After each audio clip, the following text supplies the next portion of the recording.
Good morning बच्चों। तो अब इस लेक्चर में हम लोग डीपीपी के बचे हुए क्वेश्चन को देखेंगे जो conservation of linear of momentum पे था। ठीक है, तो पिछले लेक्चर में मैंने आपको एक्सप्लोजन के बारे में बताया कि एक्सप्लोजन के दौरान मोमेंटम कंजर्व रहता है और एक्सप्लोजन वाले प्रॉब्लम को हमने सॉल्व किया। ठीक है, उस डीपीपी में जो आपको मैंने अपलोड किया था उसमें एक्सप्लोजन पे एक दो क्वेश्चन और बचा हुआ था, उसको भी हम लोग कर लेते हैं। पहले वो था अपना शायद ये 9 नंबर, है ना। तो 9 नंबर देखो क्या है अपना 9 नंबर जो है इसमें लिखा हुआ है एक बॉडी है जिसका मास है आपका 1 kg। ठीक है, इनिशियली ये रेस्ट में है, अच्छी बात है, बॉडी है इनिशियली रेस्ट में है। ठीक है, फिर उसके बाद ये एक्सप्लोड करता है 3 फ्रैगमेंट। अब ये जो फ्रैगमेंट लिखा हुआ है ना 3 फ्रैगमेंट, फ्रैगमेंट का मतलब हो गया पार्ट, 3 पार्ट में टूटता है, 3 पार्ट में बच्चों टूट जाता है। और जिसका मास रेशियो है 1:1:3, 1 और 3 के रेशियो में टूटता है। 3 फ्रैगमेंट टूटता है 1:1:3। इसमें से 2 फ्रैगमेंट जो है जिसका इक्वल मास है वो परपेंडिकुलर फ्लाई कर रहा है। ठीक है ना, और दोनों की स्पीड कितनी है आपकी 15 मीटर पर सेकेंड। ठीक है, अच्छा मास जो 1 kg दिया हुआ है इससे बहुत फर्क नहीं पड़ता है। आप एक काम करो, जैसे ये 113 है तो इसका टोटल मास आप मान लो, इसका टोटल मास मान लो 5m, टोटल मास मान लो 5m। कहोगे क्यों 5m माना आपने, तो देखो 3 एक 4 एक 5m हो गया। अब ये टुकड़ा टूटता है, अब ये टुकड़ा टूटने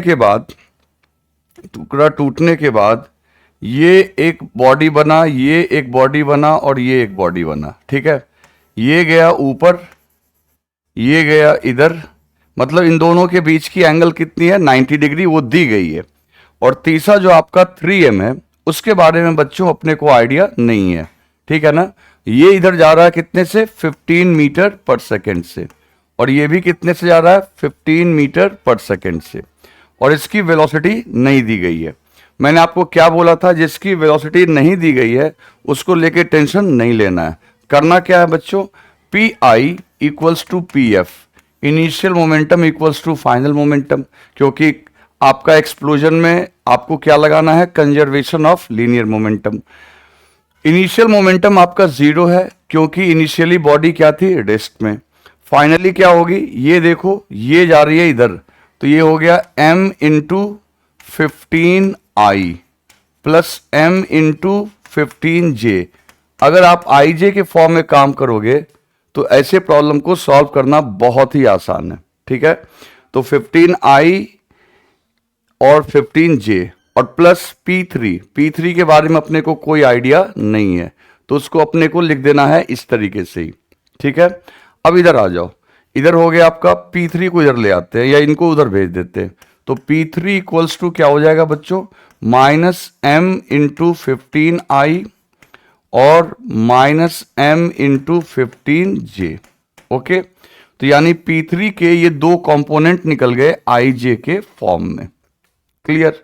अच्छा, P3 का मैग्नीट्यूड कितना होगा भाई, P3 का जो मैग्नीट्यूड होगा वो होगा mass into velocity, that is 3m into v, और ये अपने को पता नहीं है। ठीक है, और आप वेक्टर से जानते हो किसी वेक्टर का अगर ij के फॉर्म में होता है तो उसके दोनों कंपोनेंट को स्क्वायर करके अंडर रूट कर लेते हैं। तो बच्चों यहां पे देखो P3 इक्वल्स टू हो जाएगा under root m into 15m। अब m इंटू 15 सीधा लिखने के बजाय 15m लिख देता हूं मैं, ठीक है ना, और ये भी हो गया 15m का स्क्वायर। अब ये दोनों का स्क्वायर है, इसको सॉल्व करेंगे तो ये क्या आ जाएगा बच्चों, अंडर रूट हटने के बाद 15m इंटू रूट 2, है ना, 15m square 2 into 15m square होगा, तो अंडर रूट 2 15m, और P3 की जगह लिख देंगे हम लोग बच्चों 3mv, और यहां से m और m हो गया कैंसिल, m और m हो गया कैंसिल, तो v इक्वल्स टू क्या निकल के आ गया 5√2 metre per second. v equals to आ गया 5√2 मीटर पर सेकेंड, यानी वो जो थर्ड पार्टिकल है उसकी स्पीड होगी 5√2 मीटर पर सेकेंड। तो इसमें कोई बड़ी बात है नहीं बच्चों। एक्सप्लोजन वाले प्रॉब्लम आपको इस तरीके से सॉल्व हो जाएंगे, कोई भी प्रॉब्लम लोगे तो आपसे सॉल्व हो जाएगा, ठीक है। चलो अब देखते हैं क्वेश्चन नंबर 10। ये भी एक्सप्लोजन का है, ये भी एक्सप्लोजन का है, लेकिन इसमें आपको थोड़ा प्रोजेक्टाइल मोशन का काम है ना। किसका काम है? प्रोजेक्टाइल मोशन का। इसमें क्या बोल रहा है, एक प्रोजेक्टाइल है जिसका मास है 3m और उसको प्रोजेक्ट किया गया है ग्राउंड से, जिसकी वेलोसिटी है 20√2 एट एंगल 45, ठीक है। फिर क्या हुआ बच्चों, हाईएस्ट पॉइंट पे, जब ये हाईएस्ट पॉइंट पे गया तो ये एक्सप्लोड कर गया, यानी टूट गया। कितने हिस्से में? 2 पार्ट्स में, 2 पार्ट में टूट गया, ठीक है। 2 पार्ट में टूट गया, one of 2m and other of m, both part fly of horizontally in opposite direction. Mass 2m falls at a distance of 100 meter from the point of projection. Find the distance of second mass from the point of projection where it strikes the ground. तो आपसे क्या कहा जा रहा है, समझना मेरी बात को। आपसे ये कहा जा रहा है कि इस बॉडी को हमने थ्रो किया, ठीक है।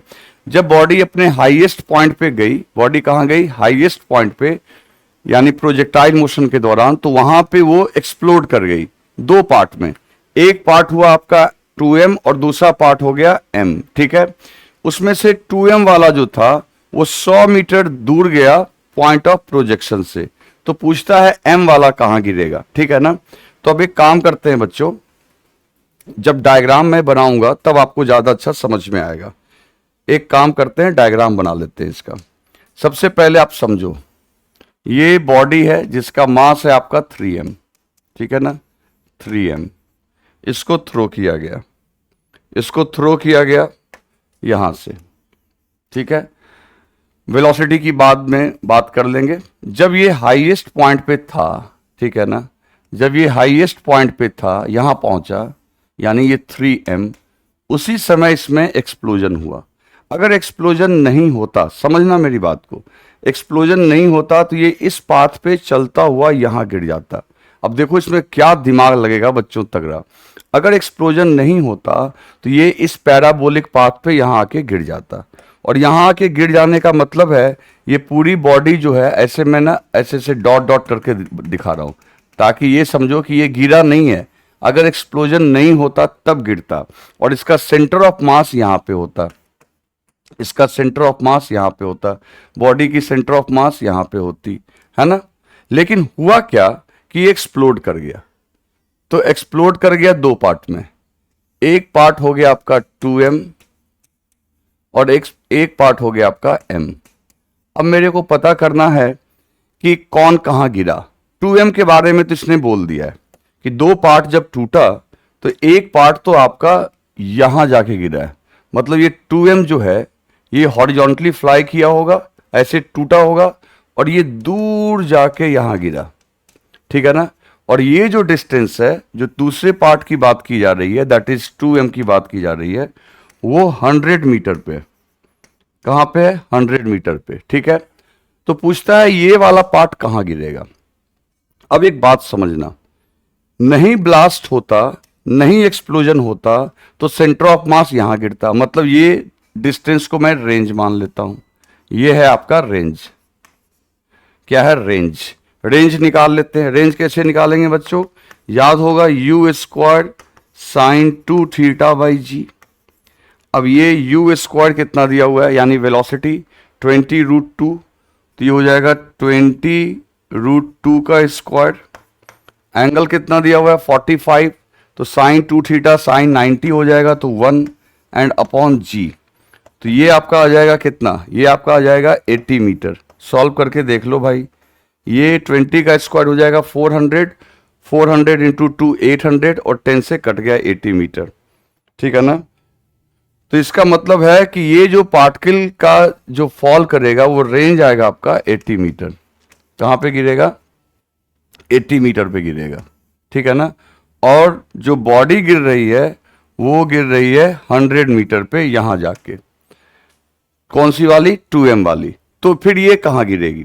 तो सुनो, यहां पे मैं एक स्टेटमेंट लिखता हूं, एक थ्योरी लिख देता हूं जो आप हमेशा याद रखना जब भी ऐसा है। मैं थोड़ा इसको नीचे कर रहा हूं, मैं यहां लिख रहा हूं, ठीक है ना। ड्यूरिंग एक्सप्लोजन, ड्यूरिंग एक्सप्लोजन, देखो तुरंत अभी सॉल्व होगा। During explosion, explosion external force नहीं लगता है, ठीक है, एक्सटर्नल फोर्स 0। तो motion of CM will not change, will not change, ठीक है ना। It will follow its original parabolic path, ठीक है। ध्यान से समझना, इसको ऊपर कर लेते हैं, इसको ऊपर कर लेते हैं, अब आ जाएगा काम।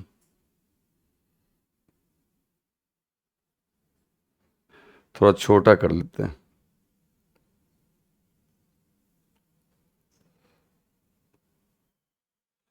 ठीक है।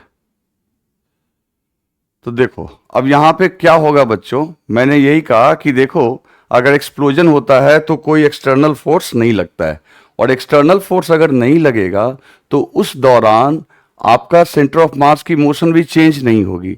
अगर ये एक्सप्लोजन नहीं होता तो सेंटर ऑफ मास यहां जाके गिरता, एक्सप्लोजन होने के बावजूद भी सेंटर ऑफ मास यहीं पे जाके गिरेगा। और सेंटर ऑफ मास अगर यहां पे गिरेगा तो एक बॉडी, अगर मान लो ये ओरिजिन है, तो सेंटर ऑफ मास का फाइनल कोऑर्डिनेट कितना है 80 मीटर, एक बॉडी का कोऑर्डिनेट कितना दिया हुआ है 100 मीटर। तो दूसरे बॉडी के बारे में पता कर लेते हैं। तो हमने फॉर्मूला पढ़ रखा है XCM is equals to M1x1 plus M2x2 divided by total mass. अब भाई XCM क्या है, XCM क्या है आपका, फाइनली बॉडी तो यहां जाके गिरेगी, मतलब पूरी बॉडी नहीं, उसका centre of mass, centre of mass का पाथ चेंज ही नहीं होगा। एक्सप्लोजन से सेंटर ऑफ मास का पाथ चेंज नहीं होगा, वो 80 मीटर पे ही जाके गिरेगा। तो यहां पे लिख दोगे 80, ठीक है। अब ये मास गिरा आपका 2m, 2m का डिस्टेंस कितना है 2m इंटू 100, 2m इंटू 100, क्योंकि ये 100 मीटर पे गिरा है। और m के बारे में बच्चों अपने को आइडिया नहीं है। अच्छा टोटल मास तो 3m है ना, तो नीचे में 3m लिखो, 3m। और दूसरे वाले के बारे में आइडिया नहीं है तो लिखोगे m इंटू x2। अपने को x2 ही तो पता करना है कि वो कहाँ गिरा है। अब देखो यहां से एक काम करते हैं एक काम करते हैं बच्चों, ये mm को काट लेते हैं कॉमन लेके ऊपर से नीचे की ओर, ठीक है। अब 3 को इधर भेज दो, 3 को इधर भेजोगे तो ये हो जाएगा आपका 240, 3 को इधर भेजोगे ये हो जाएगा आपका 240 इक्वल्स टू 200, ठीक है, 200 plus x2, okay. So x2 equals to आ गया आपका 40 मीटर। यानी कि जो दूसरा मास है बच्चों वो यहीं टपक जाएगा और वो डायरेक्ट यहीं पे आके गिर जाएगा, और जो कि होगा यहां से कितनी, जो कि यहां से कितनी दूरी पे होगा 40 मीटर पे, कितनी दूरी पे होगा 40 मीटर पे। तो ये आपको यहां पे समझना था कि एक मास तो आपका गिरेगा 100 पे, दूसरा गिरेगा 40 पे, ताकि सेंटर ऑफ मास गिर जाए 80 पे। तो ऐसा प्रोजेक्टाइल में अगर आगे भी क्वेश्चन आए एक्सप्लोजन वाला, तो अपने को क्या दिमाग लगाना है कि एक्सप्लोजन से आप एक बात को ध्यान में रखें, एक्सप्लोजन से सेंटर ऑफ मास के ओरिजिनल मोशन पे कोई असर नहीं पड़ता है। एक्सप्लोजन से असर actual motion of centre of mass पे नहीं पड़ता है। सेंटर ऑफ मास को जहां गिरना है वहीं गिरेगा, ठीक है ना। हाँ, बाकी बॉडी उसके हिसाब से एडजस्ट हो जाएंगी। कोई पूछेगा इसका रीजन बताओ, तो मैंने क्लियर कट लिख दिया है कि एक्सप्लोजन में क्या होता है। एक्सप्लोजन में यही होता है कि इंटरनल फोर्सेस इन्वॉल्व होती हैं, और सेंटर ऑफ मास के बारे में आप जानते हो कि सेंटर ऑफ मास के मोशन को इंटरनल फोर्स से कोई खतरा नहीं है, कोई एक्सटर्नल फोर्स लगता है तब सेंटर ऑफ मास के मोशन के ऊपर इफेक्ट आता है। देखो बच्चों, अब हम लोग बात करेंगे इस क्वेश्चन की, जो पहला क्वेश्चन है। अब इस प्रॉब्लम में एक चीज मैं आपको सिखाऊंगा जो आपको हमेशा याद रखनी है, ठीक है ना। एक चीज मैं आपको सिखाऊंगा जिसको आपको हमेशा याद रखनी है, क्योंकि स्प्रिंग वाले प्रॉब्लम ऐसे आते हैं, समझे ना। देखो मैं क्या बताऊंगा अभी यहाँ पे, आप सीखना अच्छे से। Two blocks of mass 1 kg and 3 kg है, ठीक है, are moving with velocity 2 metre per second and 1 metre per second respectively. The spring constant is 75 newton metre. Maximum compression of spring is. पहले आपको ये समझना होगा कि ये क्या होने वाला है, ठीक है ना। अब देखो यहाँ पे क्या होने वाला है। सबसे पहली बात है कि हम लोग डायग्राम बना लें, क्योंकि डायग्राम बनाने के बाद चीज़ों को समझना आसान होता है। तो ये आपका एक ब्लॉक है, ठीक है, पीछे वाला, जो कि आपका 1 kg का है, m1 मान लेते हैं फिलहाल। इसकी स्पीड है आपकी v1 जो कि 2 मीटर पर सेकेंड है।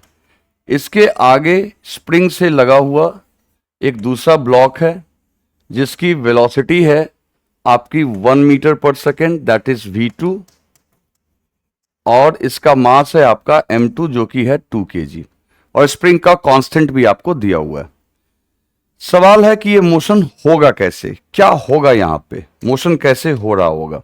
देखो पीछे वाला मूव कर रहा है ना, ये मूव कर रहा है, तो ये मूव कर रहा है और ये भी मूव कर रहा है, लेकिन आप जरा गौर करना, पीछे वाले की स्पीड ज्यादा है, तो क्या होगा, कुछ देर में ये स्प्रिंग को टच करेगा, कुछ देर में ये स्प्रिंग को टच करेगा। देखो नेक्स्ट डायग्राम जो मैं बना रहा हूं, तो मान लो ये टच कर गया यहां पे। सीखना अच्छे से सीखना भाई। अब ये स्प्रिंग को जैसे ही टच किया तो स्प्रिंग का ये एंड तो इसके साथ मूव कर रहा है with the velocity of 2 metre per second, और ये स्प्रिंग का ये एंड इसके साथ लगा हुआ है, तो ये मूव कर रहा है 1 मीटर पर सेकेंड से, ये मूव कर रहा है आपका 1 मीटर पर सेकेंड से, तो ये चल रहा है 2 मीटर पर सेकेंड से, ये चल रहा है आपका 1 मीटर पर सेकेंड से।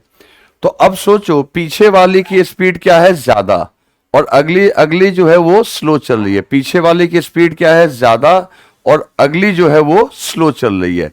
तो इससे क्या होगा कि आपका स्प्रिंग जो है वो धीरे धीरे दबेगा।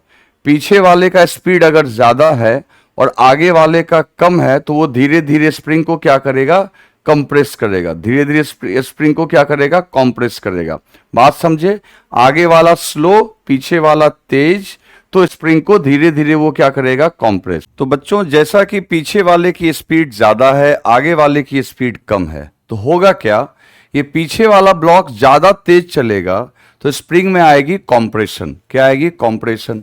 और स्प्रिंग में अगर कॉम्प्रेशन आएगी तो डेफिनेटली स्प्रिंग आगे वाले को, देखो स्प्रिंग जैसे देखो ये स्लो है, ये फास्ट है, तो ये कॉम्प्रेस होगा, और अगर ये कॉम्प्रेस होगा तो यहां पे स्प्रिंग फोर्स जनरेट होगा, तो ये आगे वाले को आगे पुश करेगी, पीछे वाले को पीछे पुश करेगी। क्लियर। तो आगे वाले को आगे पुश करेगी, पीछे वाले को पीछे, जिससे इसकी स्पीड समय के साथ बढ़ती जाएगी और इसकी स्पीड टाइम के साथ घटती जाएगी। इसकी स्पीड बढ़ती जाएगी, इसकी स्पीड घटती जाएगी।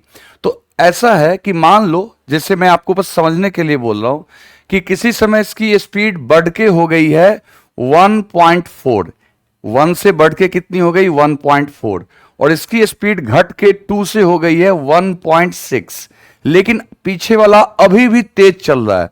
तो पीछे वाला जब तक इसके अपेक्षा फास्ट चलता रहेगा तब तक ये कंप्रेशन जारी रहेगा, और एक समय आएगा जब दोनों की स्पीड सेम हो जाएगी। क्यों सेम हो जाएगी, इसकी बढ़ के और इसकी घट के। तो मान लो ये 2 पे है और ये 1 पे है, तो इसकी घट के और इसकी बढ़ के, तो कोई एक लेवल आएगा जब दोनों की स्पीड हो जाएगी सेम, उस समय आपका स्प्रिंग में होगा मैक्सिमम कंप्रेशन। तो आज से याद रखना, मैक्सिमम कंप्रेशन वो टाइम होता है जब स्प्रिंग में आपकी मैक्सिमम कंप्रेशन वो टाइम होता है जब दोनों ब्लॉक्स की वेलोसिटी का मैग्नीट्यूड और डायरेक्शन क्या हो, सेम। ध्यान से सुनो मेरी बात, ये काम एक्सटेंशन के लिए भी हो सकता है। मान लो पीछे वाला स्लो होता और अगले को वेलोसिटी दे देते, तो कोई पूछता कि कब मैक्सिमम एक्सटेंशन होगा। तो बच्चों याद रखना, चाहे मैक्सिमम कंप्रेशन हो या मैक्सिमम एक्सटेंशन, ये पॉइंट आप दिमाग में सेट करो, ये पॉइंट दिमाग में सेट करो। At the time of maximum extension की बात करें कोई, और compression, compression, velocity of both ends, velocity of both ends will be same. Velocity of both ends will be same. ठीक है ना, चाहे मैक्सिमम कंप्रेशन की बात कोई कर ले या मैक्सिमम एक्सटेंशन की बात करे। अब इसका मतलब ये है कि अब देखो क्या है कि मैक्सिमम कंप्रेशन हो चुका है और उस समय इसकी वेलोसिटी भी मान लेते हैं v नॉट और इसकी स्पीड वेलोसिटी भी v नॉट। अच्छा, वेलोसिटी का मैग्नीट्यूड और डायरेक्शन दोनों सेम होना चाहिए, दोनों ही सेम होना चाहिए। ठीक है, अब हम लोग क्या करेंगे, यहां पे m1 और m2 को सिस्टम मान लेते हैं, m1 और m2 को सिस्टम मान लेते हैं। इसमें बहुत कुछ करना पड़ेगा बच्चों। तो m1 और m2 को अगर सिस्टम मान लें तो सिस्टम मान लेंगे तो यहां पे एक्सटर्नल फोर्स हो जाएगा आपका जीरो। एक्सटर्नल फोर्स क्या हो जाएगा? जीरो। तो मोमेंटम आप क्या कर सकते हो? कंजर्व। चेंज इन मोमेंटम हो जाएगा जीरो, मतलब initial momentum is equals to final momentum. अब इनिशियल मोमेंटम के नाम पे क्या है? इनिशियली ये दोनों बॉडी चल रही थी। अच्छा, ये जो एरो दिखा हुआ है ना, ये स्प्रिंग फोर्स के लिए दिखा रखा है मैंने ऐसे, ठीक है, इसको स्लो, इसको फास्ट। इनिशियली ये दोनों सेम डायरेक्शन में चल रहे थे। तो भाई इसका मास है आपका कितना? 1 kg। देख लो, m1 दिया हुआ है आपका 1 kg और m2 दिया हुआ है 3 kg। तो दोनों का डायरेक्शन सेम है, तो 1 × 2 प्लस 3 × 1 है ना। इसका मास 1, वेलोसिटी 2, इसका मास 3, वेलोसिटी 1 इज इक्वल्स टू अब यहां पे दोनों कंबाइंड बॉडी एक साथ चल रहे हैं, is equals to 1 + 3 × v naught, क्योंकि इसका मास 1, इसका मास 3 और दोनों की वेलोसिटी क्या है? सेम। तो बच्चों ये कितना हो जाएगा? ये हो जाएगा 3 × 2 = 5 और इधर हो जाएगा 4 v नॉट।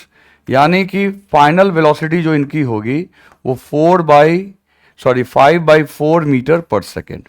कहोगे इससे क्या हुआ सर? अब इससे एक काम और करेंगे। तो बच्चों, कंजर्वेशन ऑफ लीनियर मोमेंटम से आपको इसकी कॉमन वेलोसिटी निकल के आ गई, that is v naught equals to 5/4। Clear है? ये कॉमन वेलोसिटी इसकी निकल के आ गई 5/4। अब अपने को निकालना है कॉम्प्रेशन। कॉम्प्रेशन कैसे निकालेंगे? तो एक बात ध्यान रखना कि यहां पे आप गौर करो, एक तो एक्सटर्नल फोर्स नहीं लग रहा है, प्लस नॉन कंजर्वेटिव फोर्स भी नहीं लग रहा है, कोई फ्रिक्शन भी नहीं है। तो हम बड़े आराम से यहां पे टोटल मैकेनिकल एनर्जी कंजर्व करवा सकते हैं। तो इस प्रॉब्लम में दो बहुत ही समझो इंपॉर्टेंट रूल लगता है। एक तो आपका कंजर्वेशन ऑफ लीनियर मोमेंटम और दूसरा जो लगने जा रहा है वो conservation of total mechanical energy. तो देखो, work done by external force 0, work done by non conservative force 0। तो total mechanical energy initial equals to total mechanical energy final. Total mechanical energy initial के नाम पे इनिशियली आपका वो जो body है 1 kg वाला वो चल रहा है और 2 kg वाला भी चल रहा है, तो हाफ उसका मास कितना है? 1। उसकी वेलोसिटी कितनी है बच्चों? उसकी वेलोसिटी है आपकी 2। ओके, तो 2 का स्क्वायर 4 हो गया, ठीक है, प्लस दूसरी बॉडी का मास है 3 और उसका वेलोसिटी है 1। अच्छी बात है। और पोटेंशियल एनर्जी कुछ नहीं है, 0 है। स्प्रिंग क्या है? Initially relaxed. फिर फाइनली क्या हुआ बच्चों? फाइनली दोनों बॉडी कंबाइंड एक ही वेलोसिटी से चल रहा है, जो कि आपका कितना है? मास ले लेंगे 4। 4 कैसे लेंगे? तो दोनों के मास को हम लोग ऐड कर लेंगे। एक का मास 1 है, एक का मास 3 है और वेलोसिटी कितनी निकल के आई है? 5/4। तो क्या लिखेंगे? 1/2 × 5 का स्क्वायर 25/16 और प्लस, अब ये देखो मजा आएगा, ये स्प्रिंग में जो एनर्जी स्टोर्ड है उसकी मैक्सिमम वैल्यू यहां पे है, यानी ½ kx मैक्स स्क्वायर्ड। मैंने आपको बताया था कि स्प्रिंग की जो पोटेंशियल एनर्जी होती है वो होती है ½ kx स्क्वायर्ड। चूंकि यहां कंप्रेशन क्या है? मैक्सिमम, तो इसलिए हमने यहां लिख दिया है ½ kx मैक्स का स्क्वायर्ड। क्लियर है? अब आप भले इन सारे हाफ को कैंसिल कर दो। अब इन हाफ को कैंसिल कर दो। पहले तो इन हाफ को कैंसिल कर दो, कर दिया हमने। अब देखो यहाँ पे क्या आ रहा है, 4 और ये 3, तो ये आ जाएगा 7, ओके। और ये आएगा आपका, इसको इधर ले आओ, ये आ जाएगा 25/4। कैसे बच्चों, ये 4 से 16 कट गया 4 टाइम्स में, और इसको लाएंगे इधर तो माइनस, और ये 4 3 हो गया था 7, और इधर हो गया ये 75 इंटू एक्स मैक्स का स्क्वायर, एक्स मैक्स का स्क्वायर। अब ये कितना आएगा बच्चों, ये आ जाएगा आपका 28, तो ये आ जाएगा आपका 3/4, 3/4। ये क्या आ जाएगा आपका 3/4, है ना, 3/4 ही आएगा ना बच्चों, बिल्कुल। और ये आएगा आपका 75 इंटू एक्स मैक्स का स्क्वायर, ठीक है। अब यहां से देखो, अब ये यहां से देखो, ये आपका एक्स मैक्स का square equals to, x max के स्क्वायर इक्वल्स टू, ये आ जाएगा 3/300 and this is 1/100। So x max equals to, x max equals to under root 1/100, और 1/100 का मतलब हो गया कितना मीटर बच्चों, 1/10 मीटर। और इसी को सेंटीमीटर में अगर लिखोगे तो वापस फिर 100 से मल्टीप्लाई कर दो, 10 centimetre is the right answer. तो इस प्रॉब्लम में आपको क्या सीखना था, एक तो पहली बात, ये जो बहुत इंपॉर्टेंट पॉइंट मैंने आपको बताया कि आपका मैक्सिमम एक्सटेंशन हो या मैक्सिमम कॉम्प्रेशन हो, उस समय दोनों ही ब्लॉक की वेलोसिटी क्या होती है, सेम, ठीक है। और साथ ही साथ मोमेंटम का कंजर्वेशन भी आपको लगाना है, और क्या करना है, टोटल मैकेनिकल एनर्जी की भी कंजर्वेशन यहां पे आपको लगानी है। आगे चलें, ठीक है। नेक्स्ट है क्वेश्चन नंबर 2। ये भी बहुत अच्छा क्वेश्चन है बच्चों, बहुत अच्छा क्वेश्चन है। इसमें क्या बोल रहा है कि ये एक ब्लॉक है जिसका मास है m, इसकी इनिशियल वेलोसिटी है v0। तो a block of mass m is pushed towards the movable wedge, और ये जो देख रहे हो ना, ये सिस्टम ये मूव कर सकता है, इट कैन मूव, ठीक है ना। और इसकी हाइट आपकी h दी गई है, ये हाइट जो है इसकी h है, ठीक है, with a velocity v0। All surface are smooth, कहीं कोई फ्रिक्शन नहीं है। The minimum value of v0 for which the block will reach the top of wedge. देखो क्या क्या दिमाग लगाना है, ये भी कंजर्वेशन ऑफ मोमेंटम पे बन जाएगा। सबसे पहले डायग्राम बनाते, हो क्या रहा है, ये ब्लॉक है जिसका मास m है, ठीक है ना, जिसका मास आपका क्या है m, और इसकी वेलोसिटी कितनी है बच्चों, v0। और इसके सामने ये वेज है, वेज मतलब एक मूवेबल ऑब्जेक्ट है, लकड़ी का टुकड़ा, इसकी हाइट है h। अब क्या होगा, और इसका मास दिया हुआ होगा, इसका मास क्या दिया हुआ है m। बच्चों देखो होगा क्या, जब ये इसके ऊपर क्लाइंब करेगा तो क्लाइंब करते समय इसके ऊपर फोर्स लगाएगा, जिससे इसको भी वेलोसिटी मिल जाएगी। यानी वो जब वो वेज पे चढ़ेगा तो वेज को भी हॉरिजॉन्टल वेलोसिटी मिलेगी, क्योंकि इसका जो नॉर्मल फोर्स है ये इसके ऊपर फोर्स लगाएगा जो इसको हॉरिजॉन्टली एक्सेलरेट करेगा। तो अब क्या हो रहा है, ये भी इसके ऊपर चल रहा है और ये खुद भी चल रहा है। फाइनली जब ये हाईएस्ट पॉइंट पे पहुंचेगा, आगे डायग्राम बनाता हूं मैं, फाइनली जब ये हाईएस्ट पॉइंट पे पहुंचेगा, ठीक है ना, हाईएस्ट पॉइंट पे पहुंचेगा मतलब यहां पहुंच जाएगा, उस समय दोनों की कॉमन वेलोसिटी होगी आगे की तरफ, मान लेते हैं v, क्या होगी v, ठीक है ना।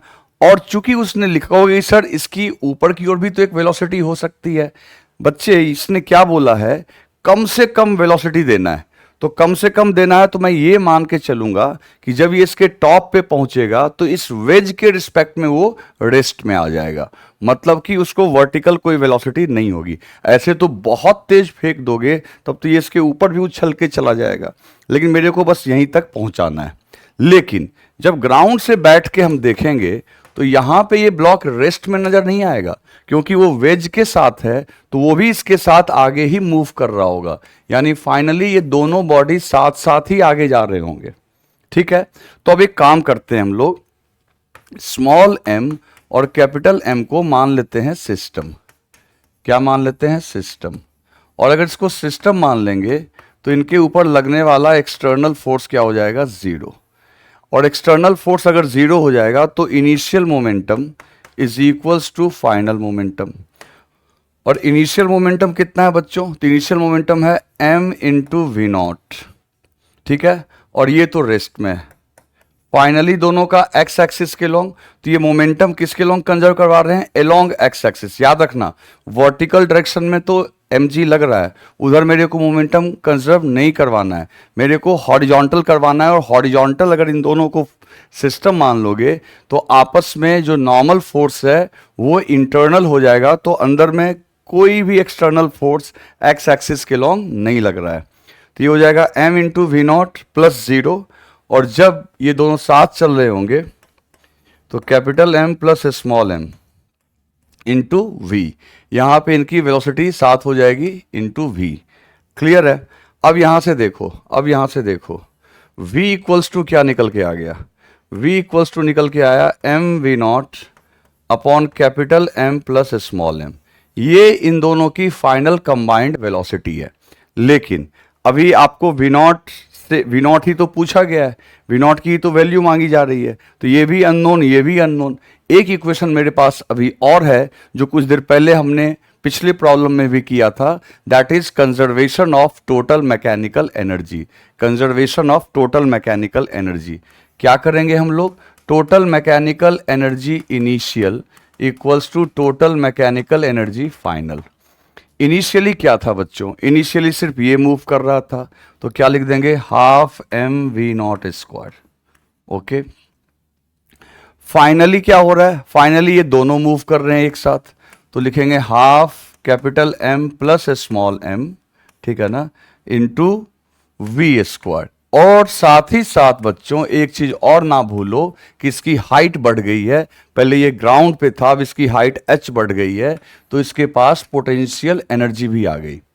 ठीक है, अब मेरे को क्या निकालना है, वी नॉट निकालना है। तो ये देखो वी स्क्वायर जो है, वी की जगह इसको रख दो जाके, तो इसको रख दोगे जाके, तो ये पहले तो देखो ये हाफ है, half m v not square equals to half capital M plus small m, और v की जगह लिख दो ये, that is m square v not square upon capital M plus small m का स्क्वायर प्लस mgh। ठीक है ना।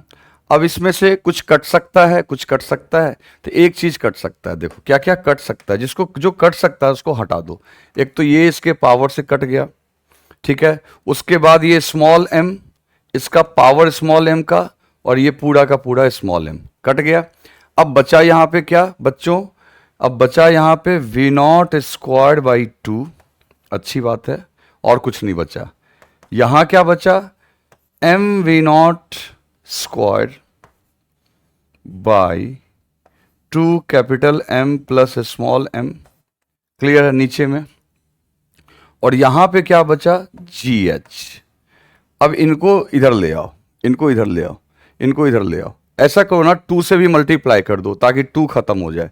तो नेक्स्ट पेज पे चलते हैं बच्चों, नेक्स्ट पेज पे लिखते हैं, पहले लिखते हैं क्या क्या बच रहा है, v not square by 2, okay, और क्या है, और क्या है, इधर क्या है, m v not square by 2 capital M plus small m, और प्लस क्या है GH, 2 से मल्टीप्लाई कर दो, तो ये हो गया v not square equals to m v not square upon capital M plus small m plus 2GH। समझ में आया ना, 2 से मल्टीप्लाई कर दिया हमने, इसको इधर ले आओ, तो ये वी नॉट स्क्वायर को कॉमन ले लो, तो इसकी जगह हो गया 1, यहाँ पे हो गया small m upon capital M plus small m, ठीक है ना, इज इक्वल्स टू 2GH।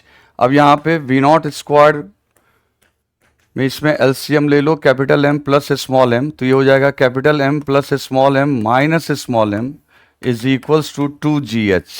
ये कैंसिल हो गया, तो ऑटोमेटिकली बच्चों, ऑटोमेटिकली क्या निकल के आया, v not square is equals to 2GH, ठीक है, capital M plus small m divided by, यहाँ क्या कट गया था बच्चों, यहाँ पे स्मॉल m कट गया था, कैपिटल M। क्लियर है, देखो यहाँ पे कैपिटल M बचा जो नीचे गया और ये चला गया ऊपर। So v not is equals to under root पूरे का 2GH capital M plus small m और डिवाइडेड बाई कैपिटल M।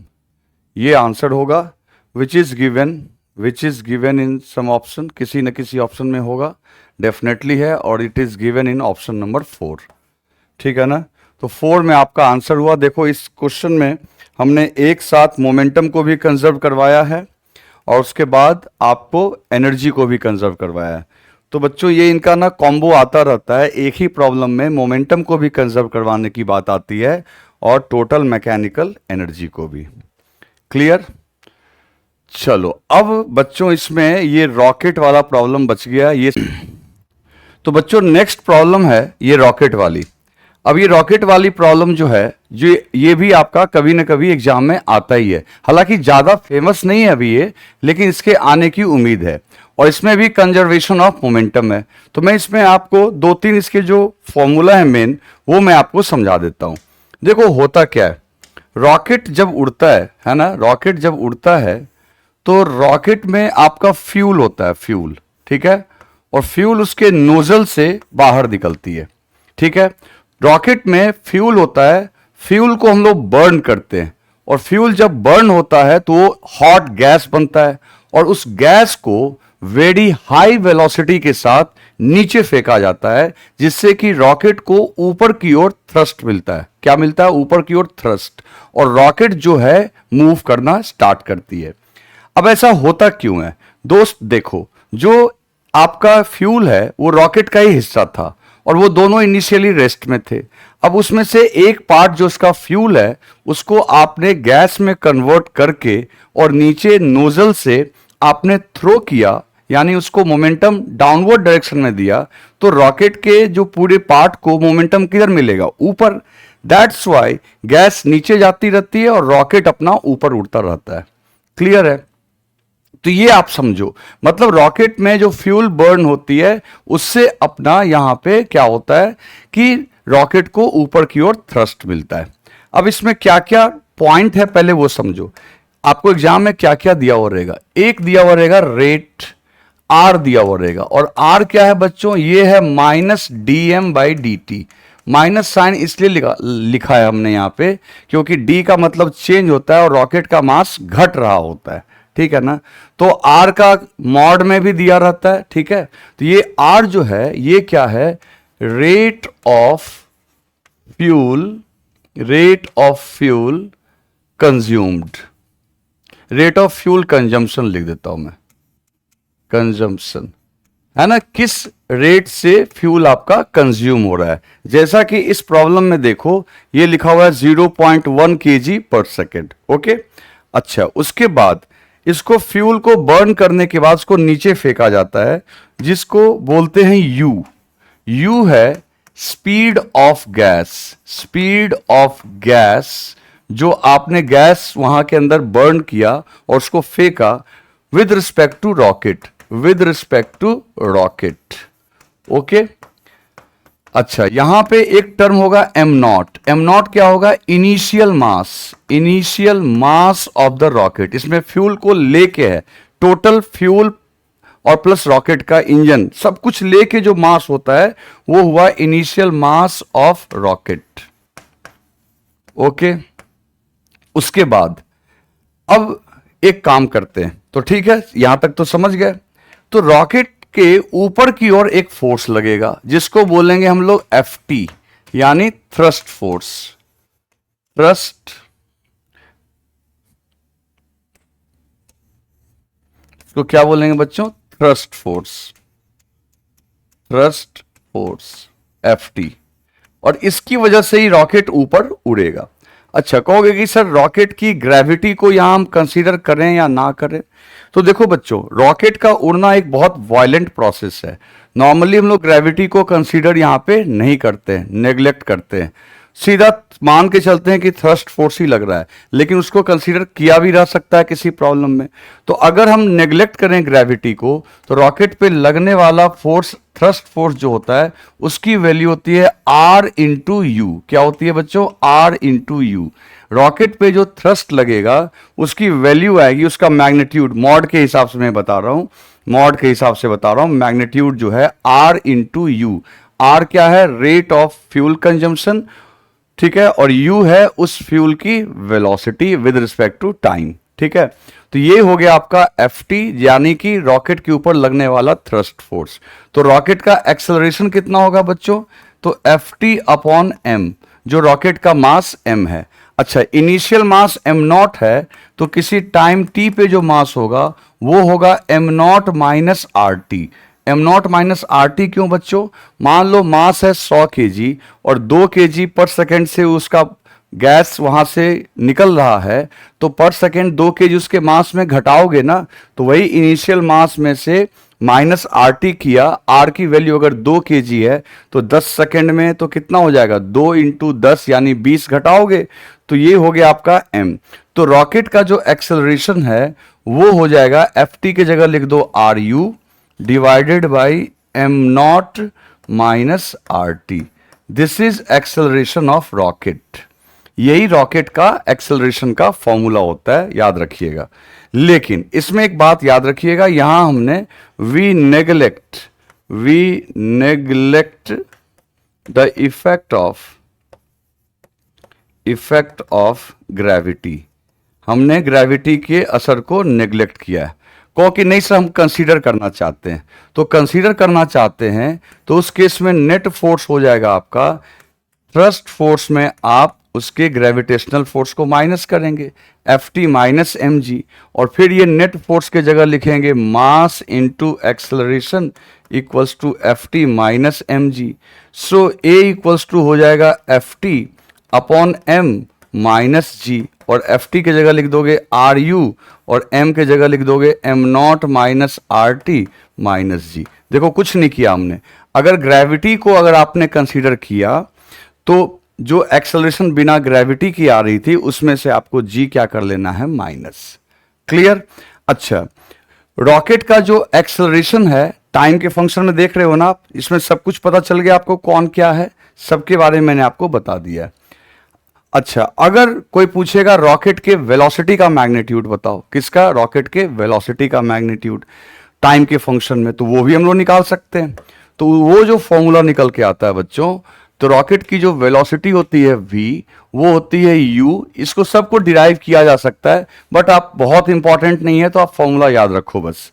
तो v ln m not upon m not minus R T, ये याद रखना, ठीक है ना। अब इसमें सबको सबके बारे में पता है, ये है आपका। अब यहां भी मैंने ग्रेविटी को नेग्लेक्ट कर रखा है, ग्रेविटी को बार बार मैं नेग्लेक्ट कर रहा हूं। ये है velocity of rocket, velocity of rocket at any time t, ठीक है। और बाकी को तो आप पहचानते ही हो, m नॉट को पहचानते हो, तो ये रॉकेट की वेलोसिटी। तो एक फॉर्मूला आप ये याद रखना, दूसरा ये याद रखना, और अगर ग्रेविटी कंसीडर करने के लिए बोल दे तो माइनस जी यहां पे कर लेना, और बाकी कौन क्या है ये मैंने आपको यहां पे लिख दिया है। अब देखो इसको अप्लाई करते हैं इस प्रॉब्लम में। क्या लिखा हुआ है? The rate of mass of gas emitted from the rear of rocket is initially this. चलो ठीक है। If the speed of gas relative to rocket is 50 metre per second, the mass of rocket is 2 kg, the acceleration of rocket is. देखो कितना simple है भाई। ए equals to, अभी हमने आपको क्या बताया, आर यू अपॉन एम, ठीक है ना, आर यू अपॉन एम। तो क्या बोल रहा है, आर की वैल्यू दी गई है कितनी, 0.1 रख दिया हमने। यू दिया हुआ है, यू कितना दिया हुआ है, 50 मीटर पर सेकेंड, बहुत अच्छी बात है। और उसके बाद रॉकेट का मास कितना दिया हुआ है, 2। तो देखो ये बहुत ही आसान हो गया, 5/2, तो एक्सेलरेशन हो गया 2.5 मीटर पर सेकेंड स्क्वायर। एक सिंपल सा क्वेश्चन है। अब ये सिंपल इसलिए लग रहा है क्योंकि जिसको फॉर्मूला याद रहेगा उसके लिए सिंपल है, जिसको फॉर्मूला याद नहीं रहेगा उसके लिए टफ है, ठीक है। और तो कोई क्वेश्चन बचा नहीं बच्चों। अब इसमें एक ये शायद बच गया है, ये बता देता हूं मैं। ये शायद एक, हाँ ये बच गया। अच्छा, ये थोड़ा इनकम्प्लीट है बच्चों। ये यहां पे है, find the distance between A and be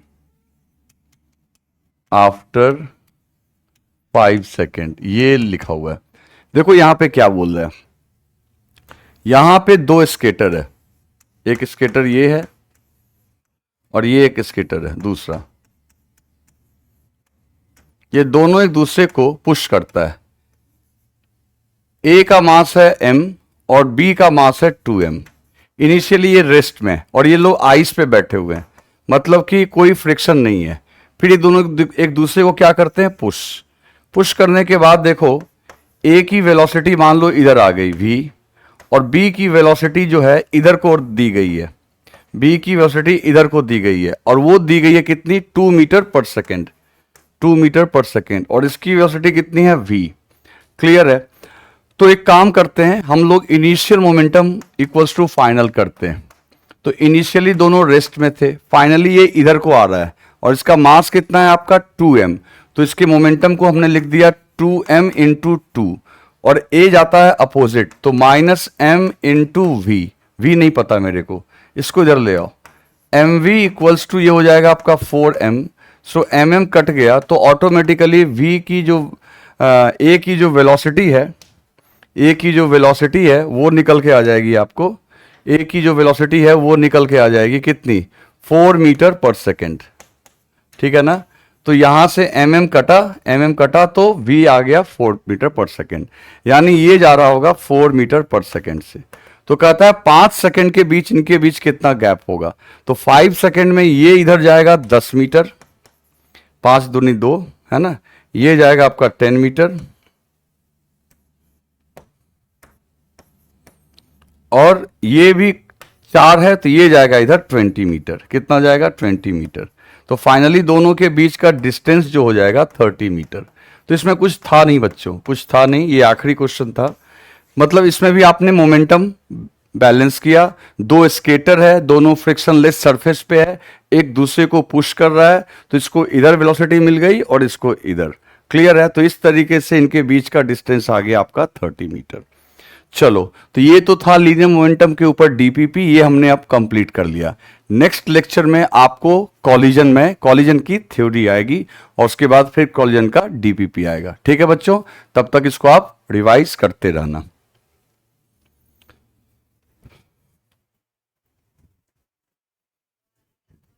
stop.